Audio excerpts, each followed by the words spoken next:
প্রচারে তো দীর্ঘদিন ধরে বের হয়েছেন, প্রচার করছেন ইটাহার এলাকাতে, কেমন উন্নয়ন দেখতে পাচ্ছেন? উন্নয়ন আছে, যে উন্নয়ন দেখা যাবে, প্রচুর উন্নয়ন করেছে।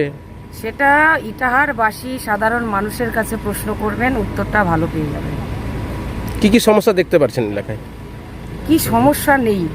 কি লড়াই হবে, এটা চতুর্মুখী লড়াই না? আমি সেই সব নিয়ে কিছুই বলছি না। ইটাহারে আমরা যারা প্রার্থী হয়েছি তারা সবাই ইটাহারের লোক। ইটাহারের প্রতিটি লোককে আমি আমার নিজের আপনজন মনে করি, কাজেই আমার বিরোধী কেউ না। আমরা ইটাহার মানুষের জন্য কমিউনিস্ট পার্টি লড়বে। বিশেষ করে এই সময় ইটাহারের 53,000 মানুষ আন্ডার অ্যাডজুডিকেশন, এই মানুষগুলির পাশে দাঁড়ানো আমাদের সবচেয়ে আগের কাজ। আমি প্রার্থী হবার অনেক আগে থেকেই আইনজীবী হিসাবে এই নিয়ে কাজ করছি। আমি দেশের মাননীয় প্রধান বিচারপতিকে একাধিক চিঠি পাঠিয়েছি, কলকাতা হাইকোর্টের প্রধান বিচারপতিকে চিঠি পাঠিয়েছি। ইটাহারের মানুষের জন্য আমি আগেও বলেছিলাম, এখনও বলছি যে একটা বৈধ লোকের নামও বাদ যেতে দেব না। তার জন্য সুপ্রিম কোর্ট অব্দি যেতে হলে যাব, এবং সেটা অবশ্যই নিখরচায়। আমি ইটাহার মানুষের জন্য এখন যা যা করি সবই বিনা পয়সায়, সেটাই চলবে, কোনো অসুবিধা। কার ব্যর্থতা মনে করছেন এই যে যারা নাম বাদ গিয়েছে যাদের?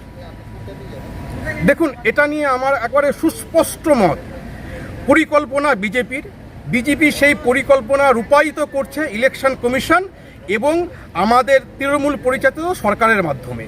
যদি তৃণমূল পরিচালিত সরকার এইটাকে সমর্থন না করত, তাহলে এতগুলি মানুষ অ্যাডজুডিকেশনের মধ্যে আসতোই না। কেন ইআরওরা নোটিফিকেশন যখন শুনানি হলো, শুনানিতে তাদের কাগজপত্র দেখে সেগুলিকে ক্লিয়ার করে দিলেন না? কেন তারা জুডিশিয়ারিতে পাঠালেন? কেন আন্ডার এডুকেশনে পাঠালেন? তাদের তো ক্ষমতা ছিল, তারা তো জানতেন এরা বৈধ ভোটার, তাহলে কেন করলো? তারা তো পশ্চিমবঙ্গ সরকারের লোক। লড়াইটা কার সঙ্গে হবে? ওখানে তো চতুর্মুখী লড়াই হচ্ছে। কংগ্রেস থেকে অমল আচার্যের মতন একজন দক্ষ রাজনীতিক রয়েছে, এদিকে প্রাক্তন বিধায়ক রয়েছে মোশাররফ হোসেন, এবং বামও রয়েছে ওখানে। তাহলে আপনার লড়াইটা এদের মধ্যে থেকে কার সঙ্গে বেশি হচ্ছে? দেখুন, লড়াইটা ব্যক্তিগতভাবে কারোর সাথেই নয়, কিন্তু লড়াইটা আপনারা জানেন যে তৃণমূল এবং তার আগে সিপিএম, কংগ্রেস, তারা শাসন করেছে দীর্ঘদিন ধরে।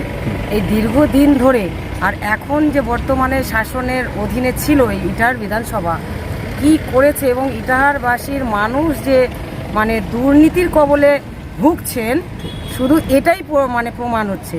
তাই সাধারণ মানুষ এবার বেছে নিয়েছে যে ভারতীয় জনতা পার্টির বিধায়ক তারা তৈরি করবেন। তার জন্য মানুষ প্রস্তুত হয়ে আছে, শুধু সময়ের অপেক্ষা। শুধু কি তাই, রাজ্যে আপনারা ক্ষমতা আসবেন কি আসবেন না?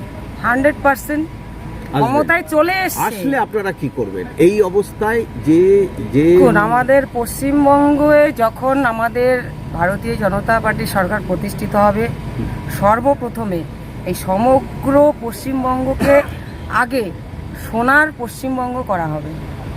তারপরে এক এক করে অনেক দাম হয়ে গেছে দিদি, সেই সোনার দাম দিয়ে মুড়িয়ে দেওয়া হবে পশ্চিমবঙ্গকে, সোনার বাংলা করা হবে। তারপরে এক এক করে এক এক ধাপ করে, মানে আপনি বলতে চাইছেন যে এর সঙ্গে জোট বেঁধেছে, এখন মানুষের কাছে গিয়ে এর কৈফিয়ত দিতে হচ্ছে না? দেখুন, বিষয়টা খুব পরিষ্কার। যখন আমরা রয়েছিলাম তখন দেশে হিন্দুত্ববাদী বিজেপির হাওয়া ছিল না, তখন দেশে হিন্দু মুসলিমের রাজনীতি আসেনি, তখন আমরা লড়াই করতাম উন্নয়ন নিয়ে মানুষের। যখন এসছে তখন আমাদের সামনে প্রধান শত্রু দেশের সাম্প্রদায়িকতা।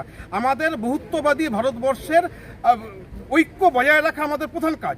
বিজেপিকে আমরা তো এইভাবে দেখি না, আর কংগ্রেসকে আমরা সেকুলার পার্টি মনে করি। কাজে কংগ্রেসের সাথে যেতে আমাদের কোনো আপত্তি নেই, সেই জন্য কংগ্রেসের সাথে জোট হয়েছিল। এবার কংগ্রেস মনে করেছে একলা লড়বে, ঠিক আছে, কোনো অসুবিধা নেই, আমরা আমাদের মতো লড়ব। কংগ্রেসকে আমরা সেকুলার পার্টি মনে করি। বিজেপি, তৃণমূল দুটোই সাম্প্রদায়িক দল, আমরা সাম্প্রদায়িকতার বিরুদ্ধে। মানুষের কাছে কিরকম সাড়া পাচ্ছেন? মানুষ, আপনারা নিউজে দেখবেন, চ্যানেলে দেখবেন, মানুষ কিভাবে দুহাত তুলে ভারতীয় জনতা পার্টির প্রার্থীকে আশীর্বাদ করছে, এবং তারা একেবারে মানে অস্থির বা ব্যাকুল অবস্থায় বসে আছে যে ভোটটা শুধু আমরা দিতে যাব, এই সময়ে শুধু অপেক্ষা। দিদি, নির্বাচনের লড়াই কি এবার কি প্রথম দাঁড়িয়েছেন, না এর আগে কোনো গ্রাম পঞ্চায়েত বা জেলা পরিষদ কোনো? আমি গ্রাম পঞ্চায়েতে এবার নিয়ে দুবার দাঁড়িয়েছি। আমি এবং এবারও রানিং মেম্বার গ্রাম পঞ্চায়েতের সাথে আমি কোথায়? দলের কোন বিরোধী গ্রাম দলনেত্রী পঞ্চায়েত আছে? ইটাহার গ্রাম পঞ্চায়েত। তাহলে একবারে গ্রাম পঞ্চায়েত থেকে একবারে বিধায়কের 18 সাল থেকে আমি পঞ্চায়েত নির্বাচনে লড়ছি এবং মানুষ আমাকে তখন থেকে দুহাত ভরে আশীর্বাদ দিয়েছে। তাদের আশীর্বাদ নিয়ে আমার এই পর্যন্ত আপনি কি যাত্রা দুবার চলছে। জিতেছেন? হ্যাঁ, দুবার জিতেছি। আপনার আমি হারিনি কোনো সময়, আর এবারও হারবো না। কোন দল থেকে? ভারতীয় জনতা পার্টি থেকে। ধন্যবাদ। আপনার নাম? সবিতা বর্মন।